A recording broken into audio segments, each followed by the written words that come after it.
Hinold up ng 5 lalaki ang isang pampasaherong jeep sa Maynila. Natangay nila ang mga pera at mga cellphone ng mga pasahero. Pati ang pasaporte ng isa sa mga biktimang may biyahe abroad.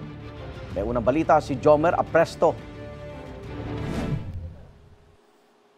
Kita sa CCTV ang pagbaba ng 5 lalaking yan mula sa pampasaherong jeep sa Tayuman Street, Barangay 154 sa Tondo, Maynila, pasado alas 7 kagabi. Maya-maya, pumasok sila sa gate ng supermarket habang dumiretso naman ang jeep at kumaliwa ng Wanluna.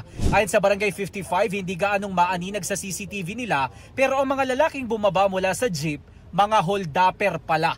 Base sa salaysay ng isa sa mga biktima sa barangay, galing sa isang mall sa Santa Cruz ang jeep at papunta ng Pretil. Isa raw sa mga salarin ang sumakay sa bahagi ng Dagupan Street. So bali nag-declare ng hold up. Paglagpas po ng Dagupan, biglaan, marami sila sa loob ng jeep eh. May mga pera, cellphone, kasama po pa yung ibang mga gadget ng pasahero.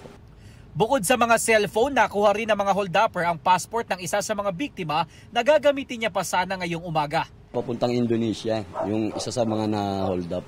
Base sa investigasyon ng Jose Abad Santos Police Station, posibleng nakasakay na ng jeep ang 4 sa 5 salarin sa bahagi pa lang ng mall sa Santa Cruz. Armado raw sila ng mga patalim.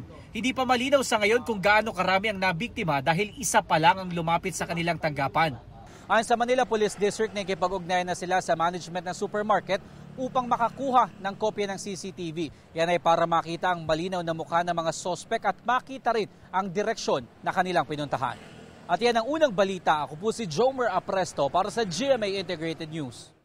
Igan, mauna ka sa mga balita, mag-subscribe na sa GMA Integrated News sa YouTube para sa iba't ibang ulat sa ating bansa.